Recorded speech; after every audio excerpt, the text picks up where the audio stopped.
The morning sun was bright over the busy streets of downtown Chicago. People walked fast. Cars honked. Everyone had somewhere to be. But one woman walked slowly. She was not in a hurry. Her name was, and she was 68 years old. Wore a simple floral dress that she had owned for many years. The colors had faded from too many washes. Over the dress, she wore an old cardigan sweater. It was brown and had a small hole near the pocket. Her shoes were comfortable but worn. They were the kind of shoes a person wears when they spend many hours on their feet. She stopped in front of a large building with big glass windows. The sign above the door said Harrison's Piano Gallery in gold letters. Through the windows she could see beautiful pianos, black ones, brown ones. Some were small, others were very large. They all looked expensive. Had walked past this store many times before. Every day for the past 3 weeks she had stopped here. She would look through the window for a few minutes. Then she would take a deep breath and walk away. But today was different. Today she had made a decision. Today she would go inside. Her hand shook a little as she pushed open the heavy glass door. A small bell rang above her head. The air inside was cool and smelled like furniture polish. Soft music played from hidden speakers. The floor was made of shiny marble. Everything looked clean and perfect. A young man stood behind a counter near the entrance. His name tag said. He wore an expensive suit and a bright smile, but when he saw walk in, his smile changed. It became smaller, less real. He looked at her old clothes and worn shoes. He looked at her gray hair and wrinkled hands. He quickly decided what kind of customer she was, or rather, what kind of customer she was not. Turned to his colleague, a young woman named Tiffany. He whispered something in her ear. Tiffany looked at and tried not to laugh. They both thought the same thing. This old woman was clearly in the wrong place. Maybe she was lost. Maybe she wanted to ask for directions. She certainly could not afford anything in this store. The showroom was large and filled with pianos of all sizes. Some cost as much as a small house. In the very center of the room stood the most beautiful piano of all. It was a concert grand piano, black and shiny like a mirror. It was the kind of piano that famous musicians played in big concert halls. The price tag said $200,000. Walked slowly through the showroom. Her eyes moved from piano to piano, but they always came back to the grand piano in the center. There was something about it that called to her, something that made her heart beat faster. 2 wealthy customers stood nearby. They were a husband and wife, both dressed in fine clothes. They were talking to another salesperson about buying a piano for their daughter. They glanced at and quickly looked away. They did not want to be seen near someone who looked so poor. Finally walked over to. He did not rush. He took his time. After all, this woman was probably not going to buy anything. "Can I help you with something?" he asked. His voice was polite but cold. Looked up at him with kind eyes. "Yes, please," she said softly. "I was wondering if I could try one of your pianos." Blinked. He had not expected this request. "Try a piano," he repeated. "Yes," said. "I would like to play one just for a few minutes." Looked at Tiffany. She covered her mouth to hide her smile. This was going to be entertaining. This old woman in her worn clothes wanted to play a piano in their fancy store. Almost felt sorry for her. "Well," said slowly, "our pianos are very special. They are made for professional musicians. They require a certain level of skill to play properly." Nodded. "I understand," she said. "I promise I will be careful." Looked at the grand piano in the center of the room. A small idea formed in his mind. He would let her sit at the most expensive piano in the store. She would press a few keys. She would make some noise. She would realize she did not belong here. Then she would leave embarrassed. It would be a funny story to tell his friends later. "Of course," said with a fake smile. "Why don't you try our finest instrument? It's right over here." He led to the concert grand piano. It stood like a king in the middle of the room. The wealthy couple stopped their conversation to watch. Tiffany moved closer. Even another salesperson, a man named Robert, came over to see what was happening. Stood in front of the piano and touched its smooth surface gently. Her fingers moved across the black wood like she was greeting an old friend. There was something in her eyes, a look that did not notice, a look of deep recognition, a look of coming home. "Take your time," said. He was already preparing to be amused. Sat down on the piano bench. She adjusted her position carefully. Her back was straight. Her feet found the pedals without looking. Her hands hovered over the keys. She did not play yet. She just sat there, breathing slowly, preparing herself. The store manager, a woman named Victoria, came out from the back office. She had seen on the security camera and wanted to know what was happening. Victoria was a tall woman with perfect hair and an expensive dress. She had worked at Harrison's piano gallery for 15 years. She knew every kind of customer. Victoria looked at sitting at the $200,000 piano. She looked at the old woman's faded dress and worn sweater. She walked over quickly. "Is everything all right here?" Victoria asked in a quiet voice. "She asked to play a piano," whispered back. "I thought it would be funny to let her try the—" Victoria frowned. This was not good for business. What if the wealthy couple saw this and felt uncomfortable? What if they decided to shop somewhere else? "Excuse me," Victoria said too. Her voice was sweet, but her eyes were not. "Perhaps you would like to see our more accessible instruments. We have some lovely upright pianos that might be easier to play." Looked at Victoria calmly. "Thank you," she said, "but I prefer this one if that is okay." Victoria hesitated. She did not want to be rude, but she also did not want this strange woman sitting at their best piano. "These concert grands are quite complex," Victoria explained. "They require years of training to play properly. The keys are very sensitive. Perhaps something simpler would be better for a beginner." Smiled softly. It was a patient smile. The smile of someone who had heard such words many times before. The smile of someone who knew something others did not. "I will only play one piece," said. "Then I will go, I promise." Victoria looked at, shrugged. The wealthy couple was watching with interest now. Other customers had stopped to look. It was too late to ask this woman to leave without making a scene. "Fine," Victoria said through tight lips. "One piece." Nodded, "Thank you." She turned back to the piano.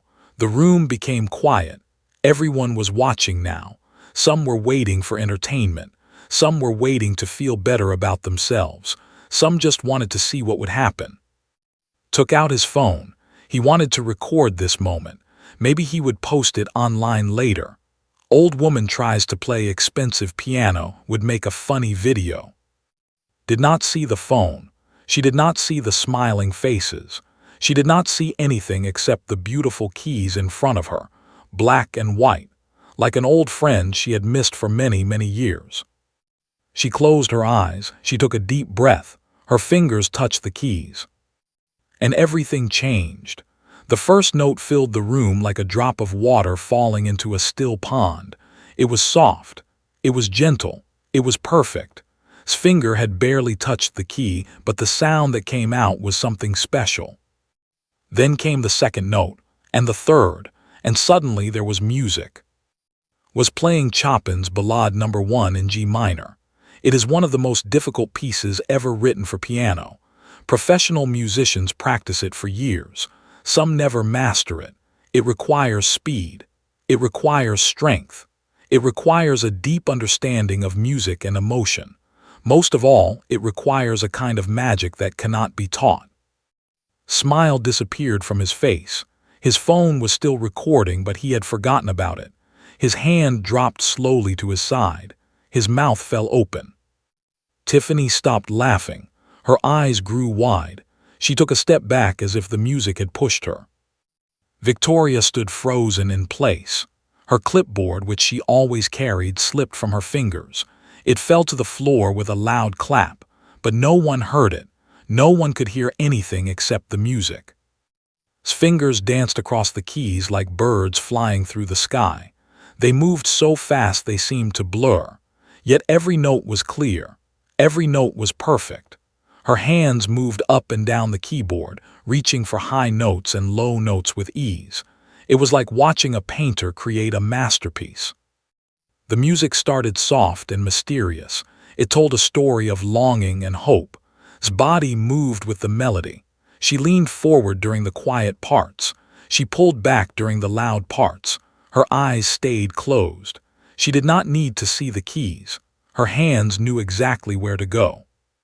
The wealthy couple had stopped talking completely. The wife grabbed her husband's arm. Tears were forming in her eyes, and she did not know why. The music was doing something to her heart.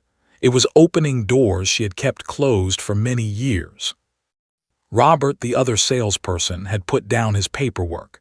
He had studied music in college. He knew what he was hearing. He knew how impossible it was. This old woman in her faded dress was playing at a level that most concert pianists could only dream of. The music grew louder. The melody became more complex. His left hand played deep, rumbling notes that sounded like thunder. Her right hand played high, bright notes that sounded like lightning. Together, they created a storm of sound that filled every corner of the showroom. More people began to gather. A woman who had been looking at sheet music in the corner came closer. A man who had been waiting for his wife walked in from the street. Even people passing by on the sidewalk stopped to listen. They pressed their faces against the glass windows. They did not know what was happening inside, but they knew it was something special. Finally remembered his phone. He looked at the screen. It was still recording, but he no longer wanted to make fun of this woman.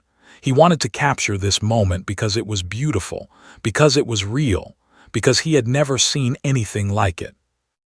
Reached a part of the music that required both hands to play rapid notes together. Her fingers flew across the keys faster than the eye could follow. The sound was like a waterfall.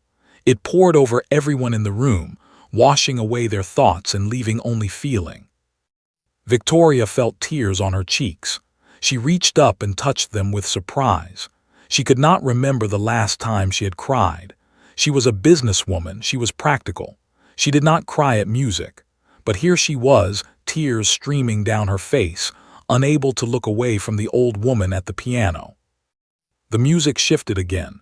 It became soft and tender, played notes that seemed to float in the air like soap bubbles. Each one was delicate and precious. Each one carried years of emotion. There was sadness in the music now, a deep, heavy sadness that settled in everyone's chest.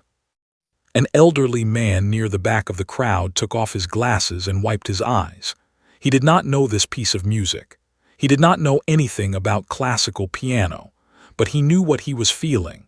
He was feeling all the loss and love and hope of his entire life wrapped up in these sounds. His face showed no effort. She did not look like someone doing something difficult. She looked like someone breathing. She looked like someone whose heart was beating. Playing this music was as natural to her as living. It was part of who she was.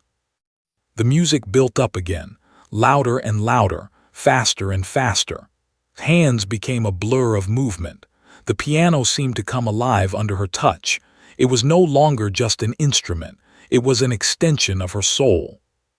Tiffany had tears running down her face now too. She thought about her grandmother who had passed away last year. She thought about all the times she had been too busy to visit. She thought about all the words she never said. The music was pulling these feelings out of her whether she wanted it or not. Thought about his father. His father had wanted him to study music, had chosen business instead because it made more money. Now, standing here, listening to this old woman play, he wondered if he had made the wrong choice. He wondered if money was really worth giving up something this beautiful. The wealthy couple held hands. They had been married for 30 years. They had forgotten why they fell in love. Their lives had become busy with work and social events and things that did not matter. But standing here, listening to this music, they remembered. They remembered the young people they used to be. They remembered the dreams they used to share. Reached the final section of the piece. The music became soft again, tender, like a mother singing to her child, like a lover saying goodbye, like the last light of day before the sun disappears below the horizon. Her fingers moved slower now. Each note was placed with perfect care. There was space between the notes, space for the listeners to breathe, space for them to feel. Victoria thought about her own mother. Her mother had loved music. She had wanted Victoria to learn piano when she was young, but Victoria had said no. She had thought piano was boring. She had thought music was a waste of time. Her mother had died 3 years ago, still hoping her daughter would one day learn to play. Victoria wished she could go back and change that decision. The music was almost finished now, played the final notes with such tenderness that people held their breath. They did not want to make any sound. They did not want to disturb this moment. The last note hung in the air. It faded slowly, like a leaf falling from a tree. It was the most beautiful sound anyone in that room had ever heard. And then there was silence. No one moved. No one spoke. The showroom was completely still.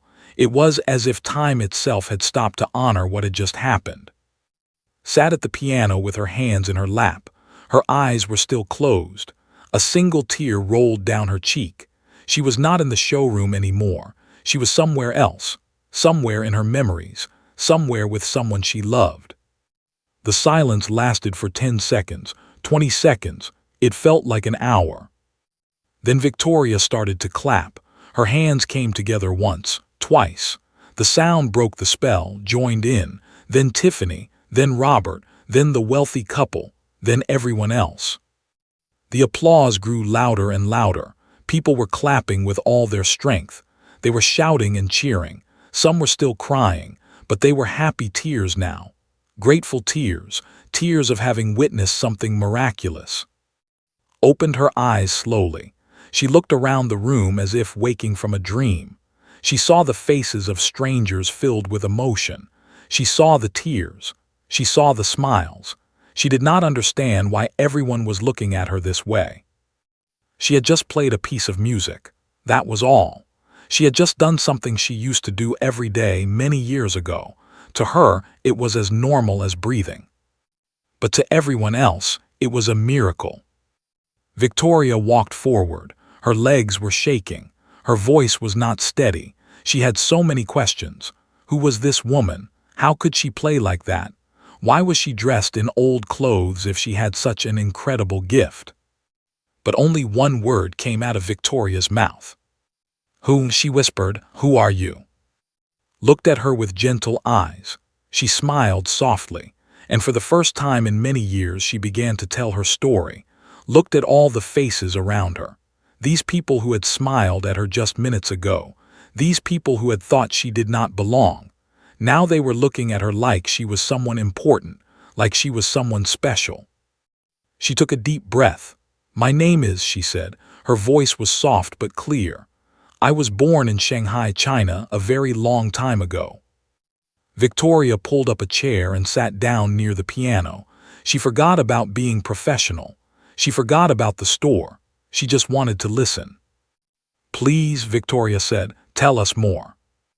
Nodded. Her eyes looked far away, as if she was watching a movie from her past. "When I was 5 years old," began, "my father brought home a small piano. It was old and broken in some places, but to me it was the most beautiful thing I had ever seen." She smiled at the memory.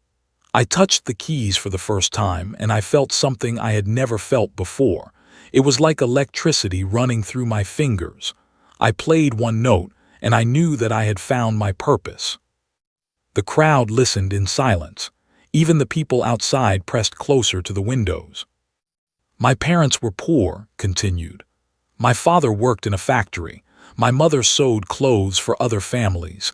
They had nothing extra, but they saw something in me. They heard me play that old piano and they knew I had a gift." She paused and wiped her eyes. "They saved every coin they could find. They went without food sometimes so they could pay for my lessons.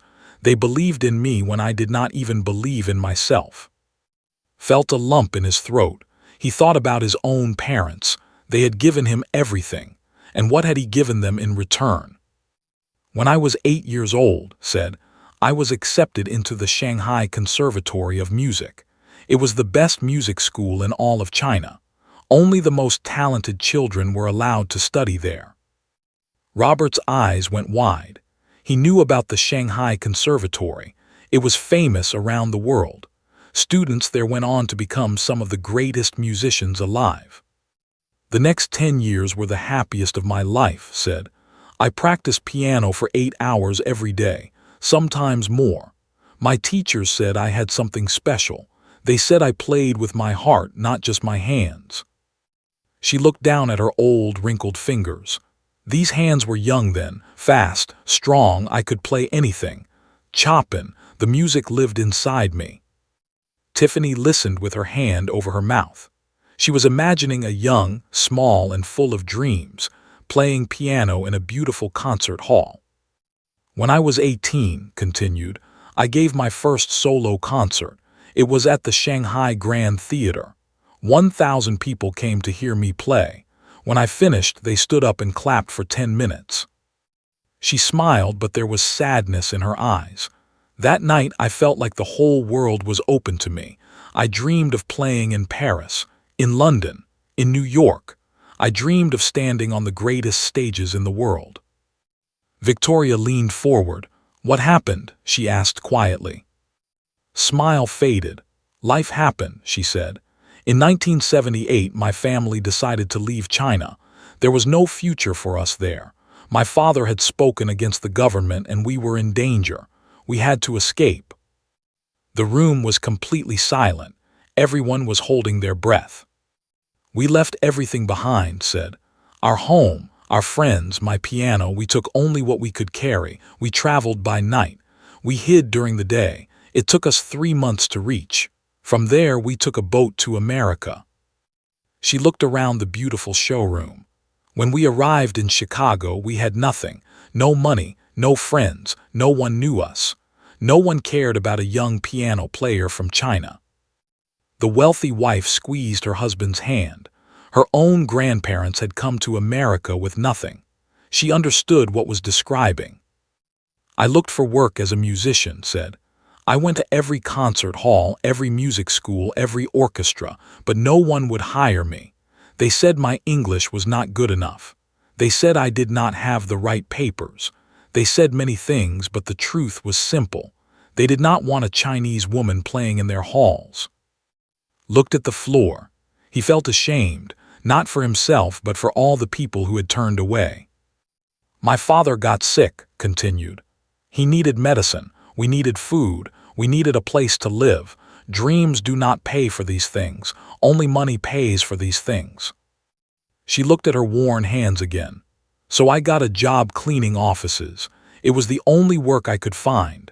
Every night from 6 in the evening until 2 in the morning I cleaned. I swept floors. I emptied trash cans. I scrubbed toilets. Victoria felt tears rolling down her cheeks again. She thought about all the cleaning staff at her own store. She never talked to them. She never even looked at them. What stories were they carrying? What dreams had they left behind? For 40 years, said, I cleaned offices in this city. 40 years, I never touched a piano, not once. I could not afford one. And even if I could, I had no time. I was working. I was raising my children. I was surviving. The elderly man in the back shook his head slowly. 40 years, it seemed like such a waste, such a tragedy. My hands, said, holding them up for everyone to see. These hands that once played Chopin in concert halls, spent 4 decades holding mops and rags. These fingers that once danced across ivory keys spent their days pushing buttons in elevators and turning handles on doors. She was not complaining. Her voice was calm and matter-of-fact. She was just telling her story, just sharing the truth. I had 2 children, said. A son and a daughter. They are both doctors now. I cleaned offices so they could go to school. I worked double shifts so they could buy books. Every dollar I earned went to them. That was my new purpose. Tiffany thought about her own mother. Her mother had sacrificed so much for her. And had Tiffany ever said thank you? Had she ever truly understood? "Did you miss playing?" Victoria asked softly. His eyes filled with tears. "Every day," she whispered. "Every single day. Sometimes at night, after everyone was asleep, I would sit in my small apartment and hold my hands over an imaginary piano. I would close my eyes and pretend to play. I could hear the music in my head, but my fingers touched only air." A woman in the crowd let out a small sob. The story was too sad, too real, too close to her own life. "My husband," said, and her voice broke for the first time. "My husband was the only one who knew. He knew how much I missed the piano. He knew how much I had given up." She took a moment to collect herself. "His name was James. We met in 1980, 2 years after I came to America. He was a construction worker. He did not know anything about classical music. He had never heard of Chopin but he knew me. He saw me for who I really was." His face softened with love. "He used to tell me that one day I would play again. He would say, 'The music is still inside you. It is waiting. One day it will come out again.' I would laugh and tell him he was dreaming." She paused and looked at the piano. But James never stopped believing. Even when I had forgotten who I used to be, he remembered. Even when I had given up hope, he kept it alive for me. Victoria noticed that it said "was" and "used to." She felt something cold in her stomach. "Where is James now?" she asked gently. Closed her eyes. A fresh tear rolled down her wrinkled cheek. "James died 6 months ago," she said. "Heart attack. He was here one moment and gone the next. We were married for 43 years, and then, suddenly, I was alone." The room was completely still. No one moved, no one breathed. "Before he died," whispered, "he made me promise one thing, just one thing." She opened her eyes and looked at the beautiful piano in front of her. "He made me promise that I would play again." The words hung in the air like the final note of a sad song. Everyone in the showroom felt the weight of them. A promise made to a dying husband. A promise that had brought this old woman here, to this store, to this piano. Victoria reached out and touched his hand. It was something she never did with customers, but was not just a customer anymore, was something more. "Tell us about that day," Victoria said softly. "Tell us about his promise." Nodded slowly. She took a deep breath and let the memories come. "It was a Tuesday morning," she began. "Like any other morning. James woke up early. He always did. Even after he retired from construction, he still woke up at 5 in the morning. He said old habits never die." A small smile crossed her face. "He made coffee, 2 cups, one for him and one for me. He did this every morning for 40 years, never missed a single day." The wealthy wife was crying openly now. Her husband put his arm around her. They had their own morning rituals, their own small traditions that meant everything. "We sat at our kitchen table," continued. "The same table we bought when we first got married. It was old and scratched, but we loved it. We talked about simple things, the weather, the news, our—" She paused and her eyes grew distant. Then James took my hand. He looked at me in a way he had not looked at me in a long time, like he was seeing me for the first time, like he was trying to memorize my face. Put his phone down. He was not recording anymore. This moment was too sacred for that. This moment belonged only to the people in this room. He said, "I need to tell you something." His voice was strange, serious. I asked him what was wrong. He said, "Nothing is wrong, everything is right. I just need you to know something." Wiped her eyes. He told me that I was the best thing that ever happened to him. He said that every day with me was a gift. He said he was proud of me, proud of the mother I had been, proud of the wife I had been, proud of the woman I had always been. The elderly man in the back took off his hat and held it to his chest. He was thinking of his own wife.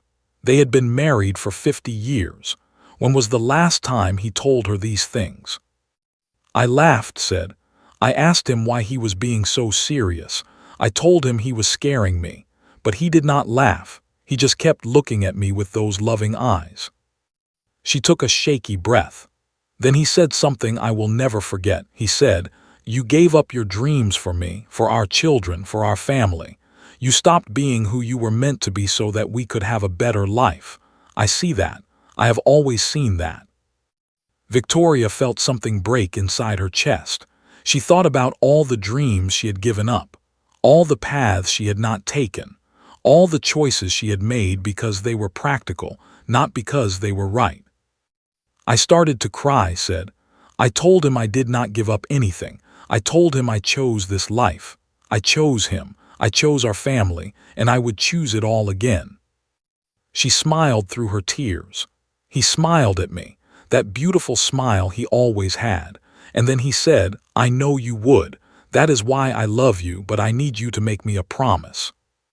The room was completely silent. Even the sounds from the street outside seemed to disappear. He said, "Promise me that you will play the piano again. Promise me that before you die you will sit at a piano and play. Not for me, not for the children, for yourself, for the girl from Shanghai who had dreams as big as the sky." His voice broke. I tried to tell him that I could not, that I had not played in almost 30 years, that my fingers were old, that I had forgotten everything. But he did not listen. He never listened when I said I could not do something. Tiffany was crying so hard she had to step away. She went to the corner of the room and covered her face with her hands, but she kept listening. She could not stop listening. He held my hand, said. He looked into my eyes and said, "Promise me, this is all I ask. All these years, this is the only thing I have ever asked you. Please promise me." She closed her eyes. "So I promised," I said. "I promise, James, I will play again." He smiled. He looked happy. He looked at peace. Opened her eyes. They were red and wet. 10 minutes later, he fell to the floor. His heart had stopped. I called the ambulance, but it was too late. He was gone. A heavy silence fell over the room. It was the kind of silence that follows great sadness, the kind that has weight and shape. "The doctors said it was a massive heart attack," whispered. "They said he probably knew something was wrong. They said he probably felt it coming." Robert understood now. James had known he was dying. He had known that morning would be his last, and he had spent his final moments making sure would keep her dream alive. "For 6 months," said, "I could not move. I could not eat. I could not sleep. I just sat in our empty apartment and stared at the walls. The children came to help, but I sent them away. I did not want help. I wanted James." Victoria thought about her own loneliness, her own empty apartment, her own nights spent staring at walls. She had never lost a spouse, but she had lost herself somewhere along the way. "Then one day," continued, "I was walking through the city. I did not know where I was going. I was just walking, and I found myself here, standing outside this store, looking through that window." She pointed to the front of the showroom. "I saw this piano, this beautiful piano, and I heard James's voice in my head. He said, 'You promised me.'" She looked at Victoria with a sad smile. "But I was afraid. I had not played in almost 30 years. What if I had forgotten? What if my fingers did not work anymore? What if the music was gone?" Thought about all the times fear had stopped him from doing things, all the chances he had not taken, all the doors he had not opened. "So I walked away," said, "but I came back the next day, and the day after that. Every day for 3 weeks I came to this window. I looked at this piano. I tried to find the courage to come inside." She laughed softly. "I must have looked strange. An old woman in worn clothes staring at expensive pianos. I wonder what people thought of me." Victoria felt shame burn in her stomach. She knew exactly what people had thought. She had thought the same thing just an hour ago. "Today," said, "I finally found the courage. I told myself that I would come inside and ask to play just one piece, the Chopin Ballade. It was the piece I played at my first concert in Shanghai, the piece that started everything." She looked at her hands. "I did not know if I could still play it. I did not know if my fingers remembered. I did not know if the music was still inside me." She looked up at the faces around her, all these strangers who had become witnesses to her story. "But I promised James," she said, "and I always keep my promises." Victoria stood up. Her legs were shaking. Her heart was pounding. She had to do something. She did not know what yet, but she had to do something. "Wait here," Victoria said. "Please, just wait here for a moment." She turned and walked quickly toward the back office.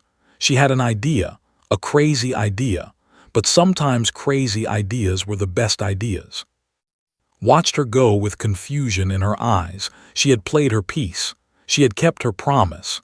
Now she expected to leave and never come back. That was all she had wanted. That was all she had planned. But life, as she had learned many times before, rarely goes according to plan. Victoria walked fast through the back hallway of the store. Her high heels clicked against the marble floor. Her heart was beating so hard she could feel it in her throat. She had worked at Harrison's piano gallery for 15 years. She had seen many things, but she had never experienced anything like what just happened. She stopped at a door with a gold plate that said Mr. Harrison, owner. She knocked twice, then opened it without waiting for an answer. Inside, an older man sat behind a large wooden desk. His name was Edward Harrison. He was 72 years old and had owned this store for 35 years. His hair was white and his face was kind. He was looking at something on his computer. "Victoria," he said, surprised. "What is wrong? You look like you have seen a ghost." Victoria did not know where to start. "Sir, I need you to come to the showroom, right now, please." Mr. Harrison could see the urgency in her eyes. In 15 years, Victoria had never spoken to him like this. He stood up immediately. "What happened?" he asked as they walked. "Is someone hurt?" "No," Victoria said. Something wonderful happened. You need to see for yourself." They walked through the hallway and into the showroom. Mr. Harrison stopped in his tracks when he saw the crowd. There were at least 30 people gathered around the concert grand piano. Some were customers, some were staff, some were strangers from the street, and in the middle of them all sat an old woman in a faded dress. "Who is that?" Mr. Harrison whispered. "Her name is," Victoria said. "She came in today asking to play a piano. We did not take her seriously. We thought she was confused. We thought she did not belong here." Mr. Harrison looked at Victoria with sharp eyes. He did not like what he was hearing. "But then she played," Victoria continued, her voice shaking. "Mr. Harrison, she played Chopin's Ballade No. 1. She played it perfectly. No, not perfectly. She played it like I have never heard anyone play anything. It was the most beautiful thing I have ever witnessed." Mr. Harrison looked at the old woman again. She looked tired. She looked humble. She looked like someone who had worked hard her entire life. "Tell me her story," he said. Victoria told him everything. About Shanghai, about the conservatory, about the escape from China, about 40 years of cleaning offices, about her husband James and the promise she made to him on the day he died. By the time Victoria finished, Mr. Harrison's eyes were wet. He was a businessman, yes. He had to make money to keep his store open, but he was also a music lover. He had started this store because he believed that pianos were magical instruments that changed people's lives. He had forgotten that somewhere along the way. This woman had just reminded him. "Take me to her," he said. They walked through the crowd. People moved aside when they saw Mr. Harrison. Everyone knew who he was. His picture hung on the wall near the entrance. Looked up when he approached. She started to stand, thinking she might be in trouble. "Please," Mr. Harrison said, holding up his hand. "Stay seated." He pulled up a chair and sat down facing her. They were now at eye level. Two older people, two people who had lived long lives, two people who understood things that younger people could not yet understand. Mr. Harrison said, "My name is Edward Harrison. I own this store." Nodded nervously. "I am sorry if I caused any trouble," she said. "I only wanted to play one piece. I will leave now." "Trouble?" Mr. Harrison laughed softly. "Mrs., you did not cause any trouble, you gave us a gift." Looked confused. "A gift?" Mr. Harrison pointed to all the people around them. "Look at these faces. Look at the tears. Look at the smiles. You touched every person in this room today. You reminded them why music exists. That is not trouble, Mrs., that is a miracle." Did not know what to say. She had not thought about anyone else. She had only thought about keeping her promise to James. "I have been in the piano business for 35 years, Mr. Harrison continued. "I have heard hundreds of musicians play. Some were good, some were great, but what you did today, I have never heard anything like it.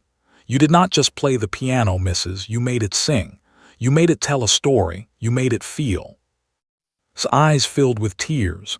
"I just played what was in my heart," she said softly. "That is exactly what made it special," Mr. Harrison said. "Anyone can learn the notes. Anyone can practice the timing, but not everyone can play from the heart. That is something you cannot teach. That is something you are born with." He looked at the concert grand piano behind her. $200,000 worth of wood and strings and ivory.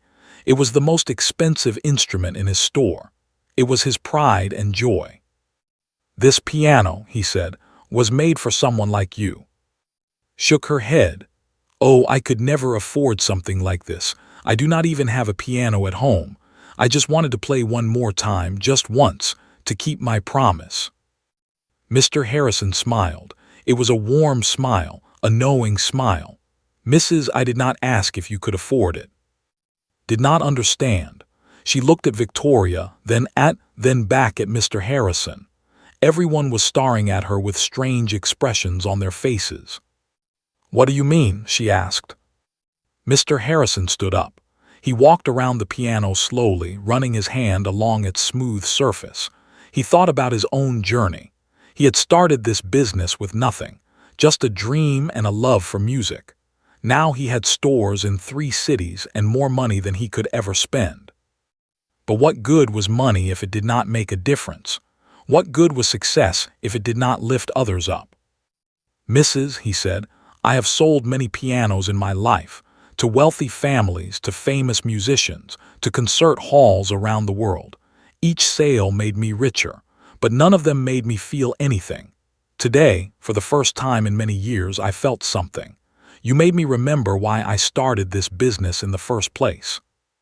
He stopped and faced her directly. "This piano, this concert grand, has been in my showroom for 2 years. I have been waiting for the right owner, someone who would not just buy it but who would love it, someone who would not just play it but who would make it come alive." His heart started to beat faster. She did not dare to hope, she did not dare to dream. "Today," Mr. Harrison said, "I found that person." The crowd was completely silent. Everyone was watching, everyone was waiting. "Mrs., Mr. Harrison said, this piano is yours, take it, it is a gift. No payment, no conditions, it is yours." His mouth fell open. She could not speak, she could not breathe, she must have heard wrong, this could not be happening. I do not understand," she whispered. Mr. Harrison walked over and took her hands in his. They were both old hands, hands that had worked hard, hands that had built lives. "You spent 40 years working so that others could have better lives," he said. "You gave up your dreams so that your children could dream. You sacrificed everything you loved so that people you loved could have more. Now it is your turn. Now it is time for someone to give to you." Tears streamed down his face. She could not stop them. 40 years of pain and sacrifice and silent suffering poured out of her eyes. "I cannot accept this," she said through her tears. "It is too much, it is too expensive." Mr. Harrison shook his head. "It is not nearly enough, not for what you have given, not for what you have lost, not for what you showed us today." He squeezed her hands gently. "Please, Mrs., accept this gift, not for me, not for the store, for James, for the promise you made, for the girl from Shanghai who had dreams as big as the sky." Broke down completely. She covered her face with her hands and sobbed. It was not just crying, it was release. It was letting go of 40 years of holding everything inside. Victoria was crying. Tiffany was crying. The wealthy couple was crying. Everyone in the room was crying. And in that moment, in that beautiful showroom filled with beautiful pianos, something magical happened. A promise was kept. A dream was reborn. And a life that had been put on hold for 40 years finally began again. The next few hours passed like a dream. Sat at the piano, surrounded by people who were now no longer strangers. They were friends. They were witnesses to something extraordinary. Approached her slowly. His face was red. His eyes were wet. He looked like a different person from the young man who had smirked at her just hours ago. "Mrs.," he said, his voice breaking, "I need to apologize to you." Looked up at him with her gentle eyes. Apologize for what? Could barely meet her gaze. "When you walked in today, I judged you. I looked at your clothes and your shoes and I decided that you were not important. I laughed at you with my colleague. I thought you were in the wrong place." He took a deep breath. "I was wrong, so wrong. I am ashamed of myself. I am ashamed of how I treated you." Reached out and took his hand. Her touch was warm and soft.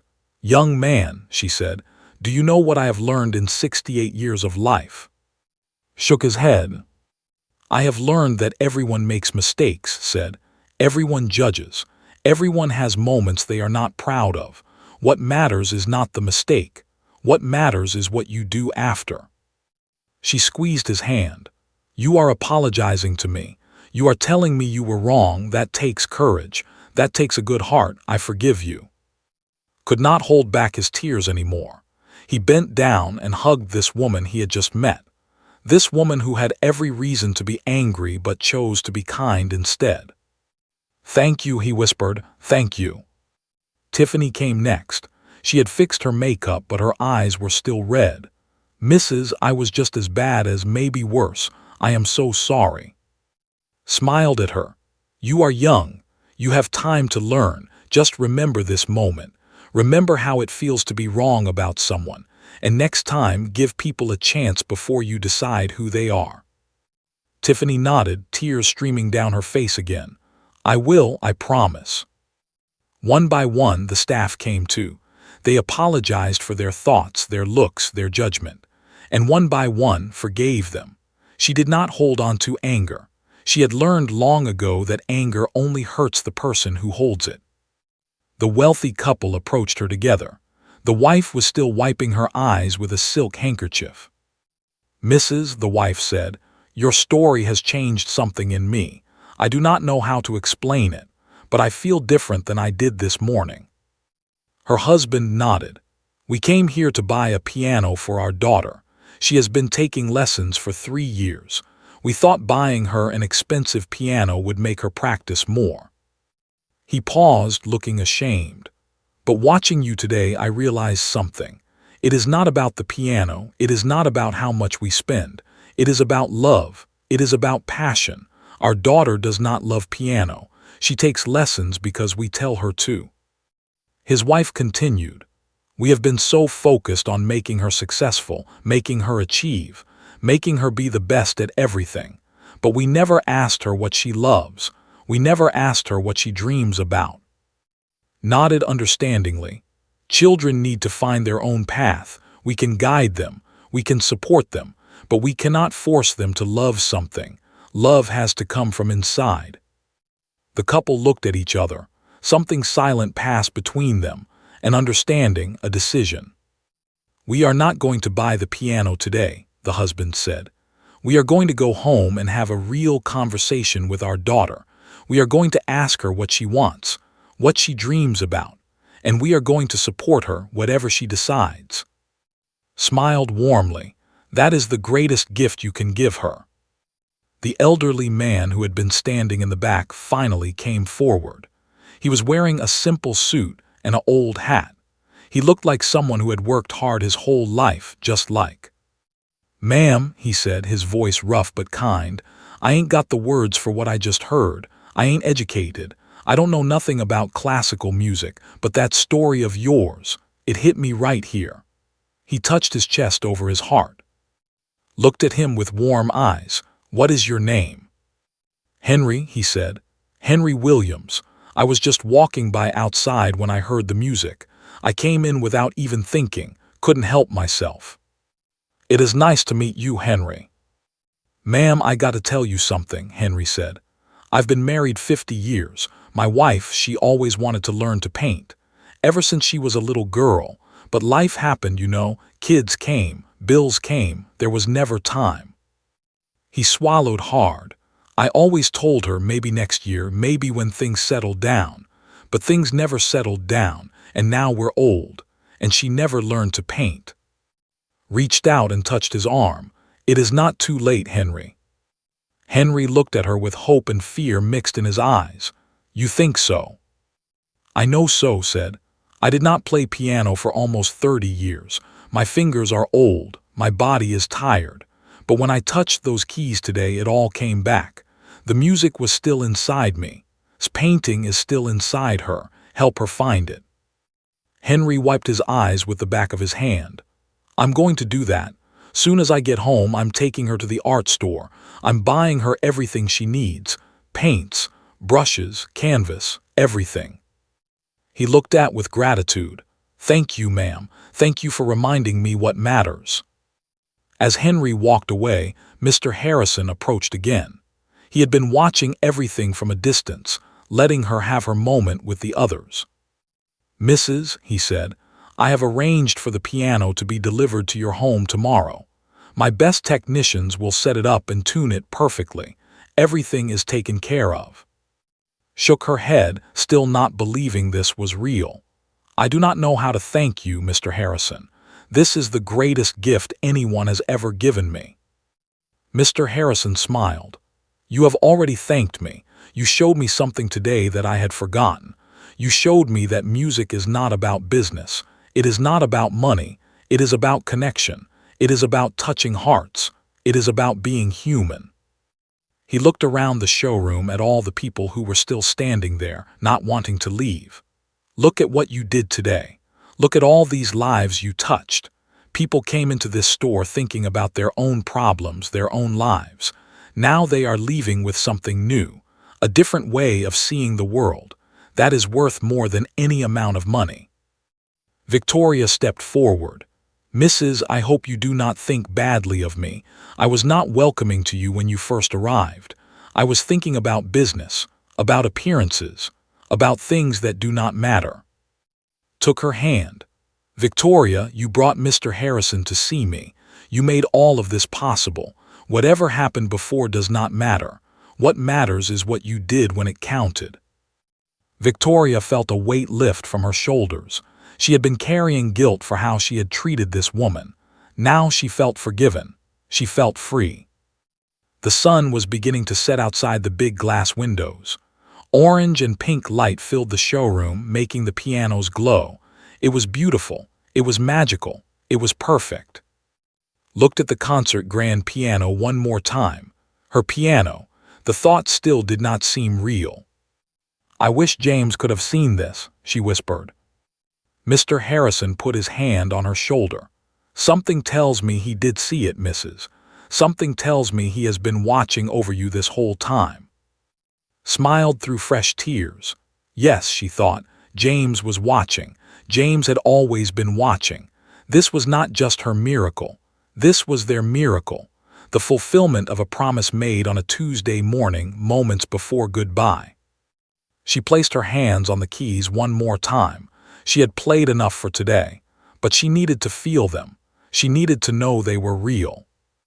Tomorrow this piano would be in her apartment. Tomorrow she would play again, and the day after that, and the day after that. The music was back, and this time it was never going away. The next morning woke up before the sun. She had barely slept. Every time she closed her eyes, she saw the beautiful piano. Every time she started to dream, she heard the music in her head. It was like being young again. It was like being alive again. She got out of bed and walked to her small kitchen. The apartment was quiet, too quiet. For 43 years, she had woken up to the sound of James making coffee. Now there was only silence. But today the silence did not hurt as much. Today there was something to look forward to. At exactly 10 o'clock there was a knock on her door. Opened it to find 3 young men in uniform standing in the hallway. Behind them was the most beautiful thing she had ever seen. The concert grand piano, wrapped carefully in thick blankets, waiting to come home.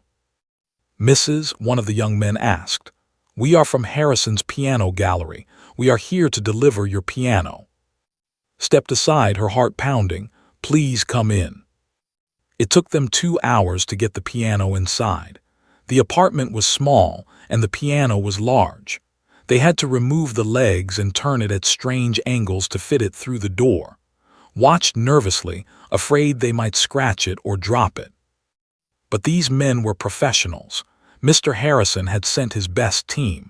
They treated the piano like it was made of gold. They moved it with care and precision. When they finally set it up in its living room, it looked like it had always been there, like it belonged. "Mr. Harrison asked us to tune it for you," one of the men said. He opened his tool bag and began to work. For the next hour, he adjusted each string, each hammer, each tiny piece inside the beautiful instrument. When he was finished, he played a few notes to test it. The sound filled the apartment like warm sunlight. It bounced off the walls and filled every corner. Closed her eyes and let it wash over her. "Perfect," she whispered. After the men left, stood alone in her living room. The piano sat in front of her window, catching the late morning light. It was so big it took up almost half the room. She did not care. She would have given up the entire apartment for this piano. She sat down on the bench. The leather was soft and cool. She placed her fingers on the keys. They were smooth and white, perfect as fresh snow. She did not play, not yet. She just sat there, feeling the moment, remembering everything that had led her here. Then she began. She started with something simple, a scale, up and down the keyboard. Her fingers moved slowly at first, remembering how to stretch, how to reach, how to feel. Then faster still. The old skills were coming back. The muscle memory that had been sleeping for 30 years was waking up. She played for 3 hours without stopping. She played Chopin and End.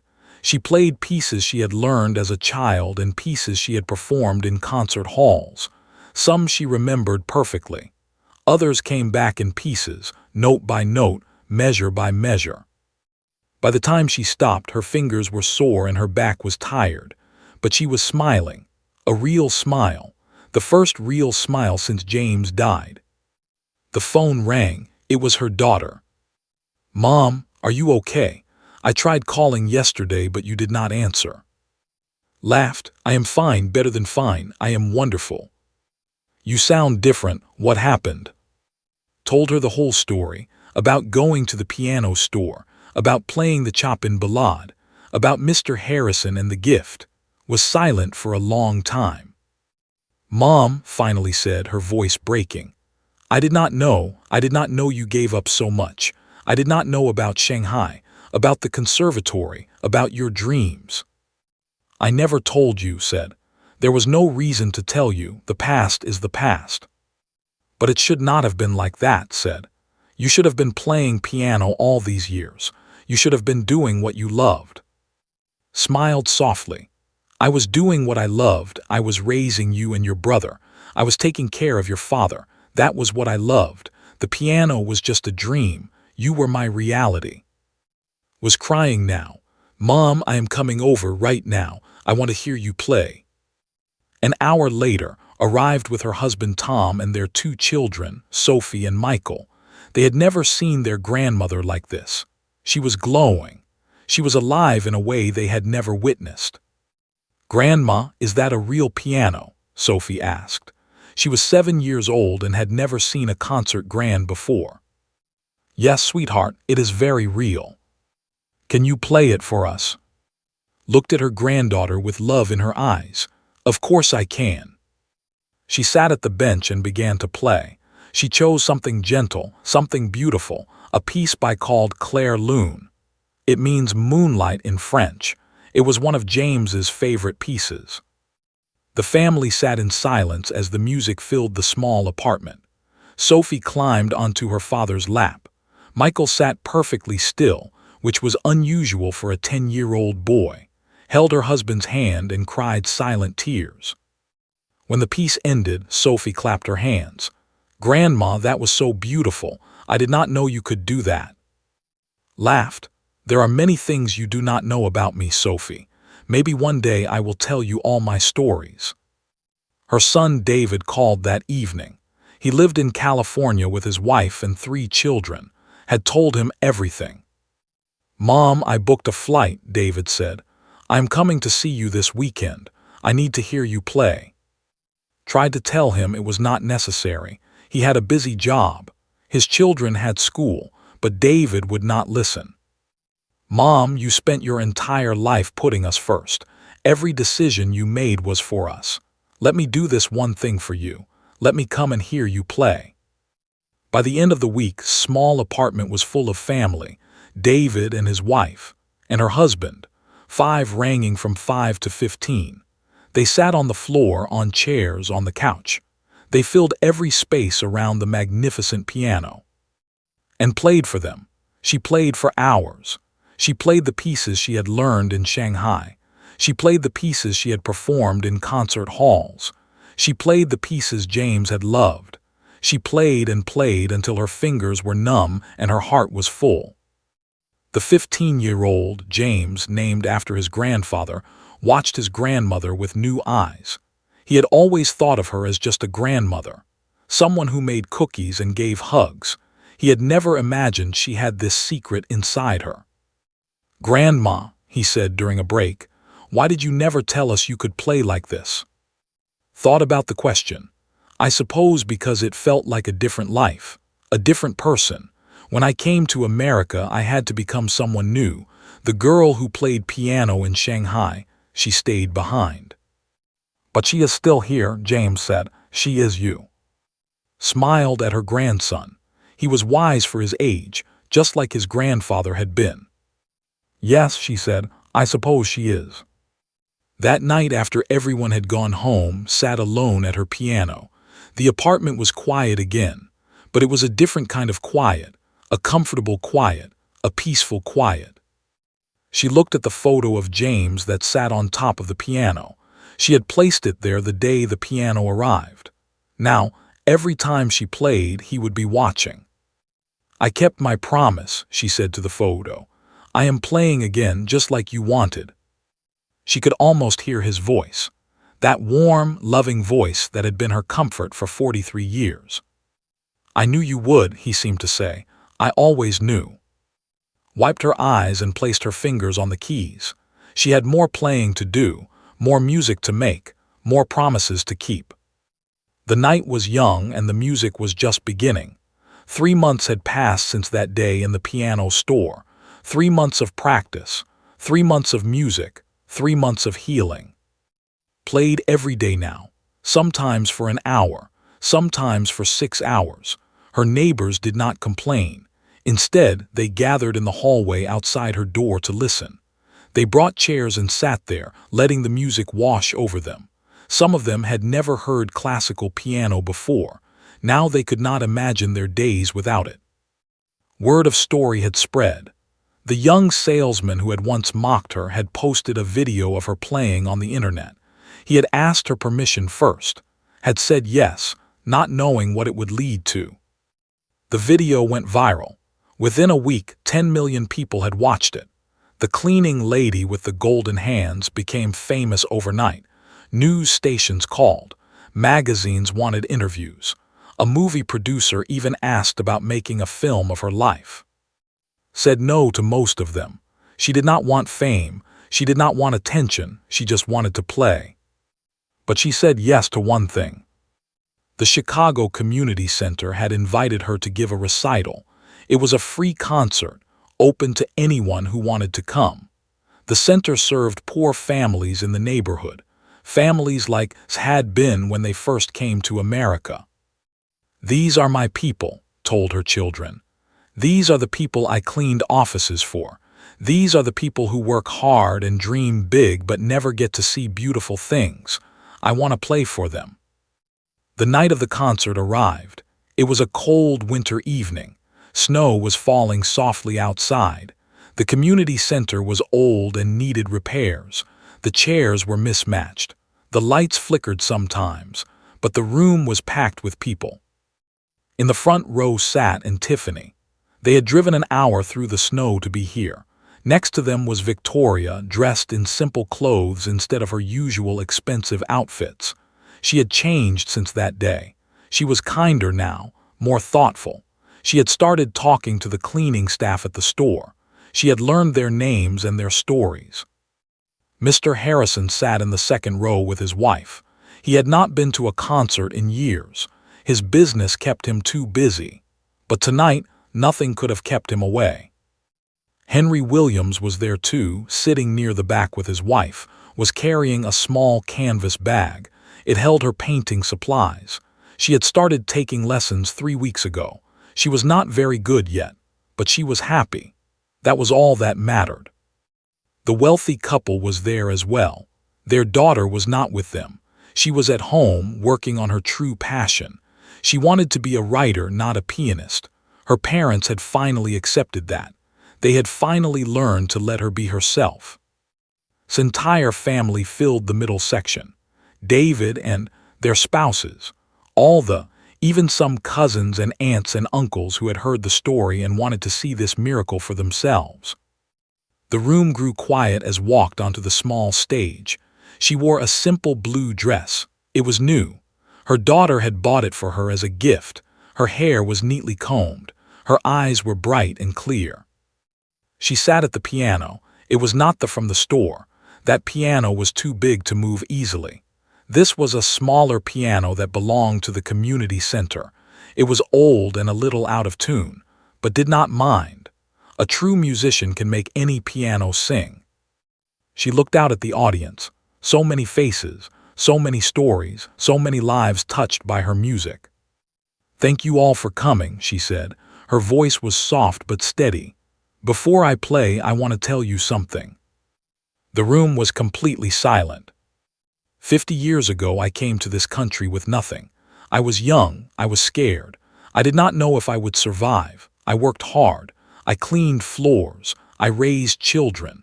I did what millions of other immigrants do every day. I put my dreams aside so my family could have better lives. She paused, looking at her wrinkled hands. For 40 years, I did not touch a piano. I thought that part of my life was over. I thought I would die without ever playing again. Tears were already forming in eyes throughout the audience. But 6 months ago, my husband died. Before he left this world, he made me promise one thing. He made me promise I would play again. So I walked into a piano store expecting nothing, just wanting to keep my promise. She smiled at Victoria. The people in that store did not think I belonged there. They looked at my old clothes and saw a poor woman who was lost, but they let me play one piece, just one, and everything changed. Mr. Harrison wiped his eyes. "Tonight, I want to dedicate this concert to all the dreamers, to all the people who gave up their dreams so others could dream, to all the mothers and fathers who work 2 jobs and never complain, to all the immigrants who came to this country with nothing and built lives through hard work and sacrifice." She looked at the photo of James that her grandson was holding in the front row. She had asked him to bring it. She wanted James to see this. "And most of all, I dedicate this concert to my husband, James. He believed in me when I did not believe in myself. He loved me when I forgot how to love myself. He kept my dream alive when I had given up on it." She placed her fingers on the keys. "This first piece is the one I played in that piano store. It is the piece that started everything. It is Chopin's Ballade No. 1 in G minor.